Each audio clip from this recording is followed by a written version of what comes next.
This afternoon we are here with candidate Andrew Justis running for Precinct 4. We have three panelists. We have Sarah Hardwick, who is a former art teacher, now full-time homemaker. We have Jack Plott, who has been working in the education field for 26 years, 10 years here in San Angelo, 10 years with the Department of Defense. He's currently at ASU in the kinesiology department. And then we have Bob Dillon, a retired railroad signal construction supervisor. So, Sarah, if you would begin the questions, please. Okay.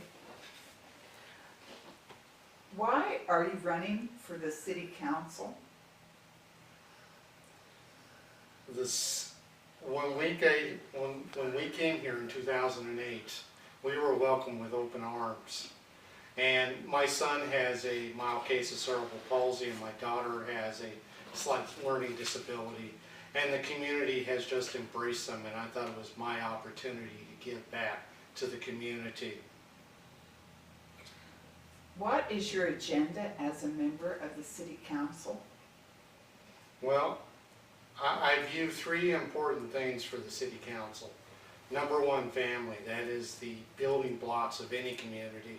Without a strong family, you have nothing. Water is the second thing. Water is important not only for people, but for businesses. If you don't have water, you don't have anything for businesses to grow, let alone sustain life. And so conserving water, using water wisely is part of that. And then finally, business, along with the streets. We've got to continue to develop business outside of the service sector. We've got to look into manufacturing. We have to look into things that promote growth and sustain the economy. In your opinion, what are the three biggest problems that need to be corrected?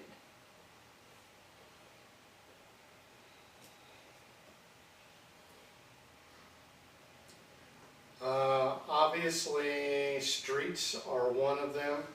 There are so many streets in San Angelo that are abusing vehicles, not only for the citizens but for the city itself. So it's costing everybody money in just maintenance costs and repair costs. Secondly,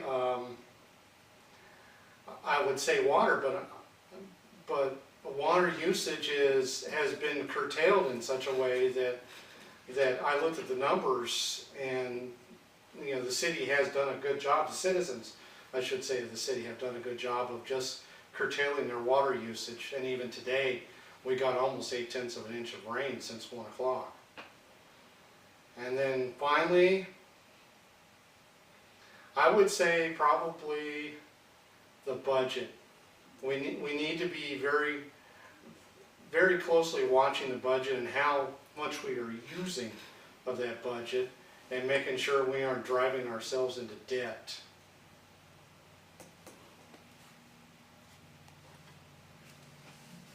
Thank you. What is your philosophy of government? I am a small government person. I just feel that large government, lots of laws, lots of rules and regs really don't give freedom. They actually take away freedom. Okay. How do San Angelo's ad valorem taxes compare with other Texas cities? Our taxes are higher than other Texas cities.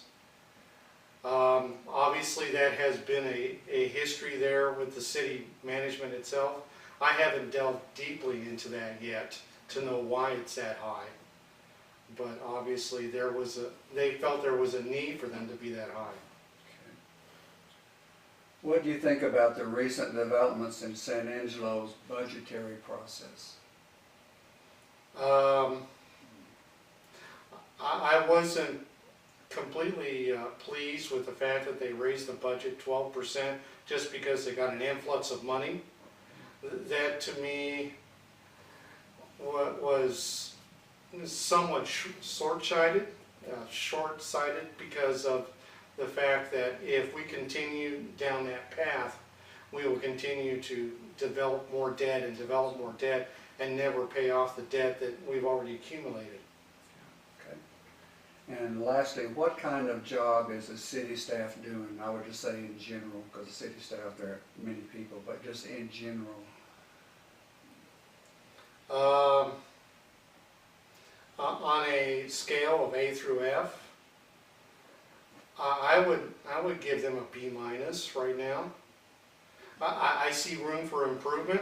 I don't see where they're failing, but I do see room for improvement. You know, part of that is again handling the funds, handling the laws and the ordinances, and then dealing with just the overall appearance. I mean, you know, there are times I just see parts that don't look nearly as clean as they could, or streets that don't look like they've been, you know, taken care of as well.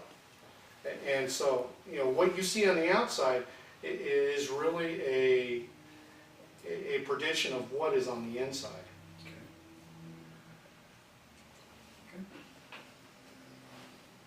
Currently, only the city manager can fire supervisors. Should the city council be able to fire any employee?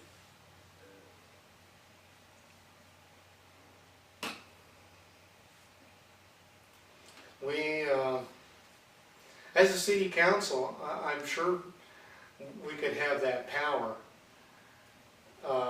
Would that power be good? I do not know completely. I'm looking at it from a standpoint of accumulating too much power into one body versus a diversity of power, just like our federal government is laid out.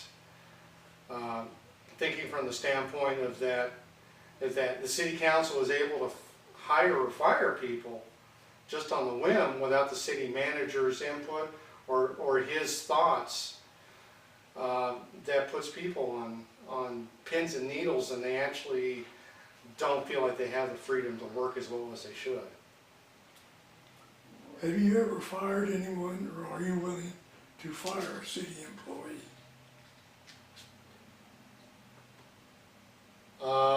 I have not fired anyone, but if I felt that they were a detriment to the city itself and they were actually causing harm to the view of the city, to the overall benefit of the city, yes, I would ask them to leave. Should key city employees be given a one-year contract at will, like school teachers? TC. Key city employees. Okay. City employees? Key city employees. Key city employees. Okay, I understand now. Sure. I mean, when we think about it, if we're hiring a brand new employee, especially in a management position, and you don't have a real history with them, you know, putting them on a one-year contract would actually be beneficial, because now you have that feeling out period, which at some point in time is beneficial, because you may say, well, these people just don't mesh, and it's not that they are a bad person or they're unqualified, but sometimes personalities just don't click, and it's important with the city, especially with the organization on the upper levels, that everybody is on the same page and they all work well together just to accomplish the job at hand. Would you be in favor of raising taxes of a certain percent and having those funds earmarked and set aside to strictly be used for repair and maintenance of our city streets, and why? I have toyed with that idea. I've thought about that. I was thinking something, you know, less than a cent, just a fuel tax, probably something like a half cent. But I would present it before the people and ask for their opinion on that. And I would like, and if that did happen, yes, I would like to see it earmarked just for maintenance and repair of the streets, just to keep those funds separate and not allow the city council or the city managers to dig into that, to use it for something else. Thank you. Who are you going to confer with that would be in and or out of our city government? When you have problems in the course of your business that arise that they don't present easy solutions. So in other words, during your course of your elected activities that you have to do, something comes up that you don't really know which way to go.